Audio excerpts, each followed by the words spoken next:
And right now, I'm walking through the Alaskan wilderness. It's really cold out, so I have to wear all this thick gear to keep me from freezing. The Alaska wilderness can be a very dangerous place for animals in the winter.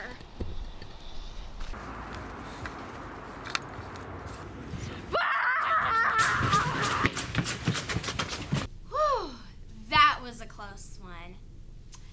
Anyway, due to the harsh surroundings of winter and the stress that comes with it, animals need to adapt to the winter surroundings. I've adapted by going inside my warm lab, where I'm safe from the dangers of the outside, like that wolf you just saw. Anyway, I'm gonna go meet up with my partner, Stu, who's probably off sleeping somewhere. See you around. Stu and Joe, the science duo. Stu and Joe, the science duo. Stu, Joe, Stu, Joe, Stu, Joe.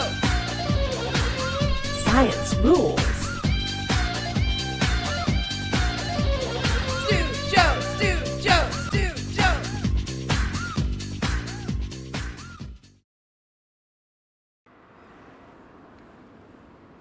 Brr, it's cold out. That's why we wear these toasty clothes to keep us warm in the Alaskan winter, and these boots to keep our feet protected from the cold, wet snow. Although, not really working. Ever wonder why it's so cold? Oh, come on, follow us into the lab. The Earth doesn't spin completely straight. Its axis is tilted, and that's why, in the summer months, most of the light hits the northern hemisphere.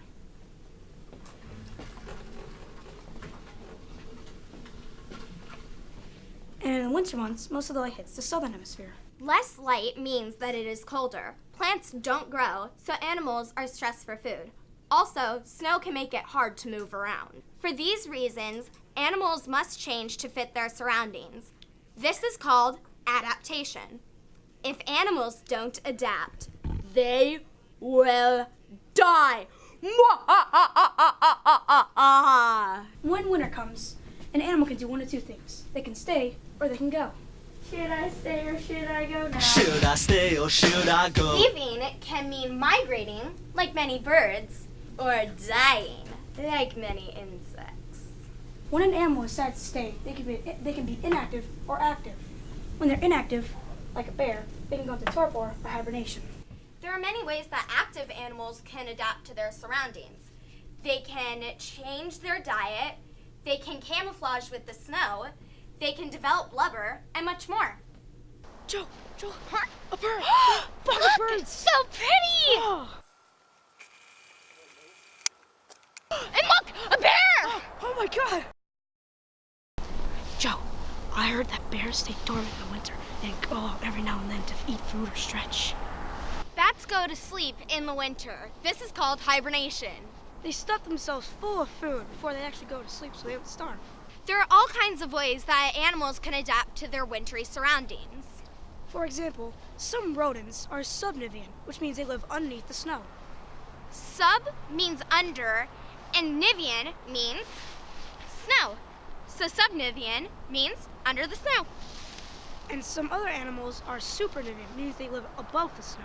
Us humans are supernivean, meaning that we live above the snow instead of under it, wearing thick clothes to keep us warm. And Fido is also supernivean. And so is Mittens. Now, if you don't mind me, I'm gonna go warm up some hot cocoa. Hey, wait for me! Hey, let me tell you something. Did you know that the freezing weathers in the Arctic and Antarctic can vary from negative 45 degrees Fahrenheit to negative 15 degrees Fahrenheit? I know what you're thinking. How the heck do animals survive in this freezing weather? Well, they have something called adaptations that help them survive. For example, blubber, a thick layer of fat that comprises up to 50% of marine animals, is necessary insulation. Now imagine us trying to replicate this winter adaptation. You can test how well this experiment works. First, by filling a bucket half full with cold water. This ice bath will be a great representation of the near-freezing waters of the polar regions. Since you aren't a seal, walrus, or whale, you don't have blubber. Or are you? You'll need to find a suitable blubber substitute, like Crisco. If you don't have any Crisco, you can use butter. First, you'll put spoon Crisco into a Ziploc bag. Once you're done with that, you're going to take a second Ziploc bag and push it into the Crisco. You will need to fold the edges down and put duct tape around the sides so that Crisco does not get out. Now you have a blubber-filled glove, ready to test the frigid waters of the bucket you filled earlier. Stick your hand in the glove and dip your gloved hand into the icy waters. Put your free hand into the water next to the blubber glove. Is your hand feeling cold? No, you're probably wondering why this is. In the blubber glove, the blubber is taking in all the cold, unlike your hand that is exposed to the frigid waters. Isn't this cool? Hello, guys. Yeah, me and Joe were just talking. We're talking about winter adaptations. Personally, I think that behavioral is more important. Are you crazy? Structural is obviously the more important of the two. But anywho, I'm cold, so let's go inside. Ah! Oh, God!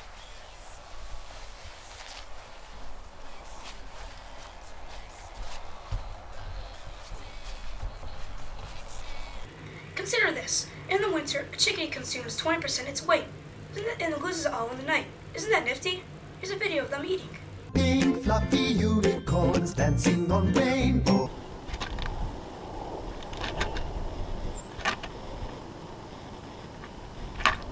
Say you weigh 130 pounds. Now during the day, you eat and gain about 26 pounds. And then you go to bed at night. It'll take way too long for me to even gain 10 pounds, and I think I'm going to explode. Oh, I don't feel so.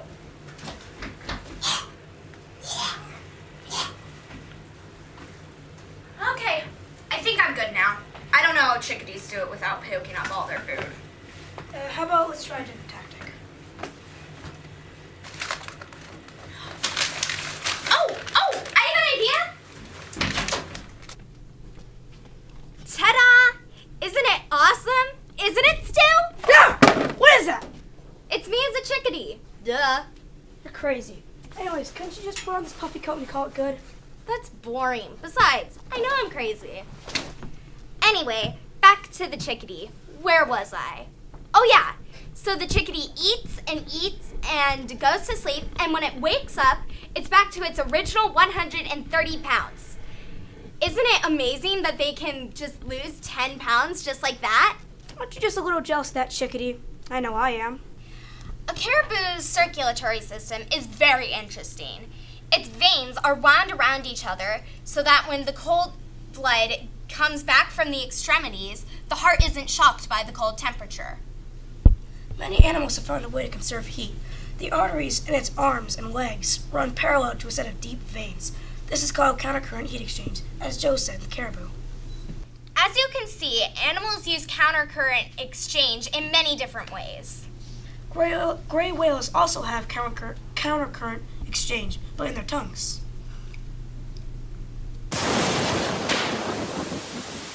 Many species of birds and insects fly south for the winter.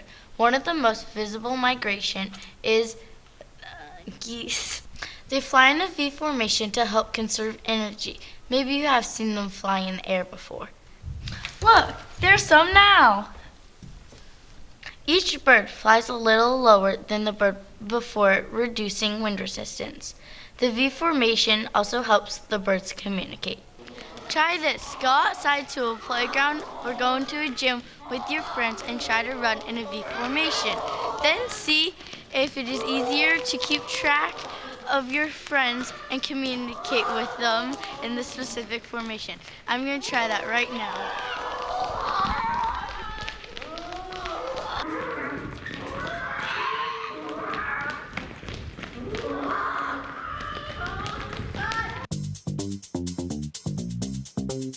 So, can you introduce yourself? Sure. My name is Rich Capitan. I'm a science instructor here at the Campbell Creek Science Center, and I've been here for about 3 years. What kind of animals do you see around here? Around here we have a lot of moose this time of year. During the summer we have bears down at the creek, of course. Lots of birds of different kinds, lynx, snowshoe hares, that kind of stuff. And what are some of the adaptations that those animals have? Here at the Camel Creek Science Center, we have a lot of animals that are really made for winter, like moose. I'm sure you've seen a lot of moose around yourself.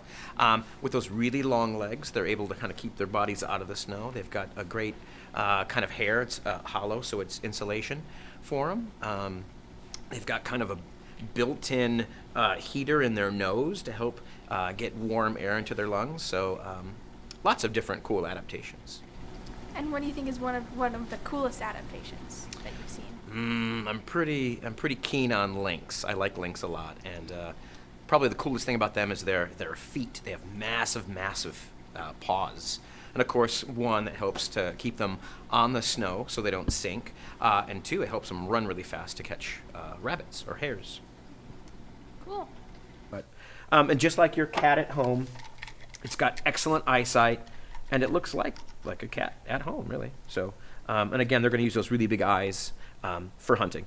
And as you all know, it's pretty dark here this time of year, so those eyes are going to help that animal hunt at night, obviously. And what do lynx eat? They love to eat the Arctic hare there. And the animals have this very cool relationship. Every 8 to 11 years, their cycles kind of do this. So as the hares start to really populate and get really healthy and they're everywhere, the population just booms, the lynx population will go from real low to follow that population of lynx. And then once these animals are so plentiful, they'll overgraze, they'll overuse their resources, so they start to starve. So this population starts to crash, and then this population starts to crash. So they're kind of always in this looping system, and it's, again, every 8 to 11 years this cycle happens. Pretty cool. Another way animals will deal with winter is they change color. This is an ermine, which is a little tiny weasel. Pretty cool little dude. He's so little. And this is what he looks like in the summer. Or I should say she. I don't know. But obviously, pretty big color change. What would happen if this little critter was out right now and looking brown? He would die. He'd die, yeah. An owl would pick him off like that. Absolutely. So color change is a huge adaptation for winter. Another animal adaptation that we have here at the Campbell Creek Science Center is moose, and they have amazing fur, very thick. Like each hair itself is very thick. It's hollow, and just like when you guys came in today, I saw you with your puffy jackets on. That is down, but it acts the same. It traps air, and your body heats it up. Same with this moose hide. Caribou will migrate. If food is lacking in a certain area, they'll literally just move away to an area with more resources. They'll also use a technique called herding. They'll get together in a herd for, obviously, for protection. So pretty interesting adaptations for winter. You've seen a snowshoe hare, right? Well, they're a prime example of an animal with unique winter adaptation. Their back legs are noticeably larger than their front legs, and they have more fur and larger toes than other rabbits and hares. It also provides an area of support for when they walk and run, like a snowshoe. We are going to see how well this works. You'll at least need one pair of snowshoes and winter gear and a friend. Let's go race. Ready, set, go!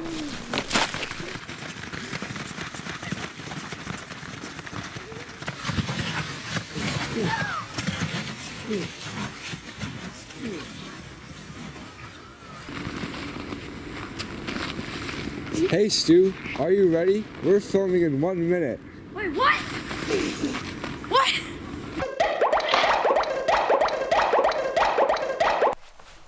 Wood frogs live in really cold places like Alaska, where in the winter, like I said, it can get really cold. And in order to survive, they have created a really cool adaptation. They freeze. During this time, their hearts don't beat and they stop breathing. And although ice forms in between their little cells, they create an antifreeze that stops them from dying. When the weather warms up, the frogs thaw out. Their internal organs start working again, and they continue to live their frog life normally until winter comes again.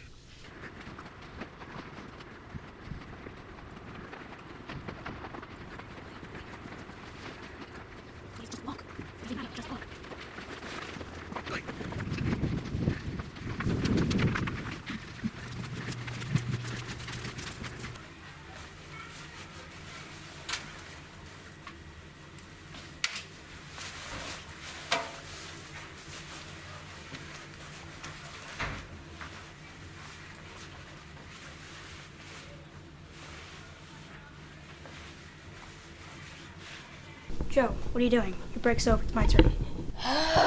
Fine. Let me get my stuff ready.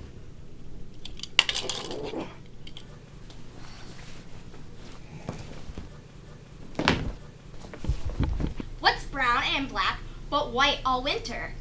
It's a ptarmigan. Ptarmigans are unique amongst birds because every fall they molt their black and brown feathers and grow white ones to help them blend in with the wintry snow. Joe, can I come in? No, Herbert. Be quiet. Anyway, since most of the food that they eat in the summer is gone, the ptarmigans survive on any twigs and needles they can find. And when night comes, the ptarmigans dig themselves a little snowy cave and sleep in it. Good night, little ptarmigan. Land animals aren't the only animals that need to adapt to winter. Animals in the ocean do too. One of these animals is the beluga whale. Joe, can I please come in? Although belugas are dark gray when they are born, as they grow older, they turn white to match their surroundings. They also have no fin on their back to help them swim underneath the ice much more easily. Belugas also have a thick layer of blubber that makes up 40% of their body weight.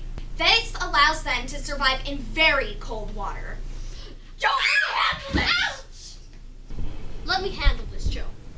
So, every winter, after months of summer feeding on nuts and berries and salmon, bears go into a winter-long sleep called torpor.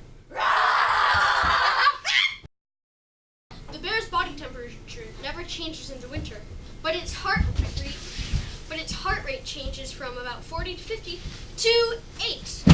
Now, consequently, because the bear is in a state of torpor, it can wake up to defend against beasts like this to protect its cubs and to also just go and live a happy life.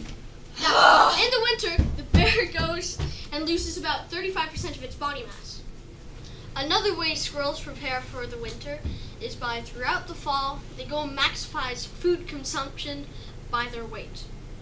This will help the squirrels survive through the winter with these reserves. Right. One tactic gray squirrels use in the winter is shivering. You may think that shivering is pretty useless, but it's actually a way to generate heat. Squirrel!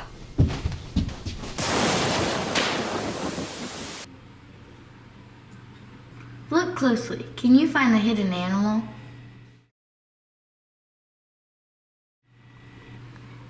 Gee, this one's a bit challenging. I think I found it! There it is. Here's the next one. Oh, I see it. Do you see it? Okay, this is the last one. Do you see it?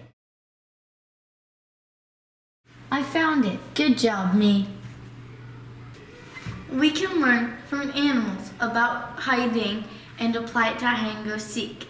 If it is dark out, you can wear a black shirt and dark pants to help blend in with the dark surroundings. Parents! Where are you? Oh my God! I think I see you. Ferris, I found you! How long have you been there? For a while now. My dark clothing helped me blend in with the trees, but it would have helped me if I was wearing white to blend in with the snow. Anyways, people also use camouflage when they hunt. When hunters wear camouflage or hide behind blinds, birds can't see them.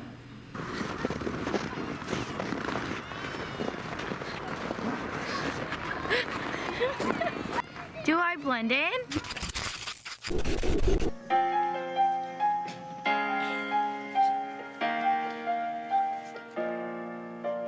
Snow glows white on the mountain tonight, not a frozen frog to be seen.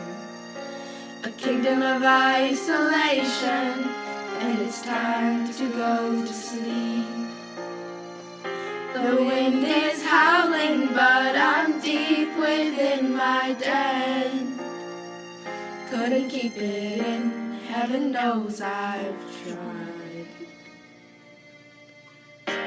Don't let them in, don't let them near. Been hibernating all winter, changing to white through a second cold. Well, now they know. Should I stay or should I go? Can't hold it back anymore. Should I stay or should I go? Gotta change my diet now. I'm not cold, 'cause I've moved down south. Let me migrate now. The stress always bothered me anyway. Well, that's our show. Now, if you'll excuse me, I have some subnivean metabolic systems of the Altai Wapiti to investigate. Yes. What are those rocks in? Oh, I'm so glad you asked. Here, let me, if you want to just hold out your hand like that. Sure, that's rabbit poop. Yep, that is, yeah. Here,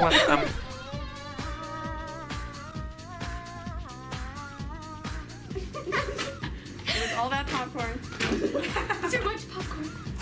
So in order to survive, What are you doing? Shut in there! Shut up! Subnivean Joe. The snow. Let me tell you something. Did you know that the Arctic and Antarctic weather